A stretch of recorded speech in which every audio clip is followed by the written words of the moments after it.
Hi friends, இன்றைக்கி ஒரு சூப்பரான சிக்கன் பிரியாணி செய்யலாமா? 1/2 kgயில் குக்கரில் எப்படி குழையாமல் செய்கிறது பார்க்கலாம் வாங்க. 3 தக்காளி, 3 வெங்காயம் வந்து மீடியம் சைஸில் எடுத்துக்கோங்க. 2 பச்சை மிளகா, ஒரு கைப்பிடி அளவுக்கு புதினா கொத்தமல்லி எடுத்து கட் பண்ணி வச்சுக்கோங்க. ஒரு குக்கர் வச்சுட்டு குக்கரில் எண்ணெய் சேர்த்துக்கோங்க. எண்ணெய் நல்லா காஞ்சதும் 2 ஸ்பூன் அளவுக்கு நெய் சேர்த்துட்டு அது கூட பார்த்திங்கன்னா ஆல் ஸ்பைசஸ் சேர்த்துட்டு அதையும் நல்லா பொரிஞ்சதும் நம்ம கட் பண்ணி எடுத்து வச்சுருக்க வெங்காயம் சேர்த்துக்கோங்க. வெங்காயம் நல்லா பார்த்திங்கன்னா கோல்டன் ப்ரௌன் ஆகிற வரைக்கும் நல்லா வதக்கிக்கோங்க. அரிசி வந்து ஒரு 5லேருந்து ஒரு 10 நிமிஷம் வந்து ஊறினாலே போதும், அதுக்கப்புறம் வேண்டாம். அப்புறம் பார்த்திங்கன்னா நம்ம கட் பண்ணி வச்சுருக்கிறது எல்லாமே வெங்காயம் கூட சேர்த்துட்டு இஞ்சி பூண்டு பேஸ்ட் எடுத்து நல்லா வதக்கிட்டு அது கூட பார்த்திங்கன்னா உப்பு சேர்த்துக்கோங்க. இந்த டைமில் வந்து தக்காளி சேர்த்த உடனே பார்த்திங்கன்னா தயிர் சேர்த்துக்கோங்க. 2 ஸ்பூன் அளவுக்கு தயிர் சேர்த்துக்கோங்க.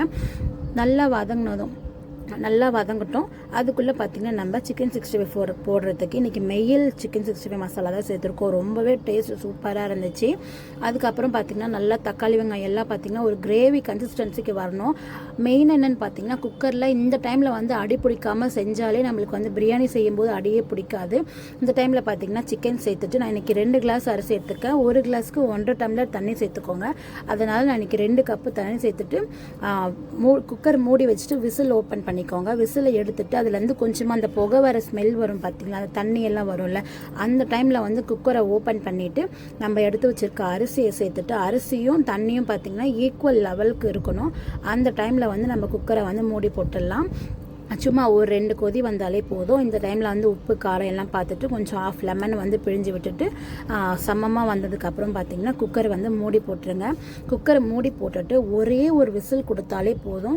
சாதம் வந்து குழையாமல் நல்லா உதிரியாக சூப்பராக வரும். நான் எப்போ வீட்டில் செஞ்சாலுமே ஒரே ஒரு விசில் மட்டும் தான் கொடுக்குது. நம்ம சாதம் வீட்டில் செய்கிற அரிசி யூஸ் பண்ணிங்கன்னா அதுக்கு வந்து 2 விசில் கொடுத்துக்கலாம். இப்போ நம்ம பாஸ்மதி ரைஸ் எடுத்துருக்கிறதுனால ஒரே ஒரு விசில் கொடுத்தாலே போதும், சூப்பராக வந்துடும் சாதம் எல்லாமே. நான் கையில் எடுத்து காட்டுறேன் பாருங்கள். சாதம் வந்து கொலையில் ஒரு அரிசி பார்த்திங்கன்னா எவ்வளோ பெருசாக இருக்குதுன்னு பார்த்துக்கோங்க.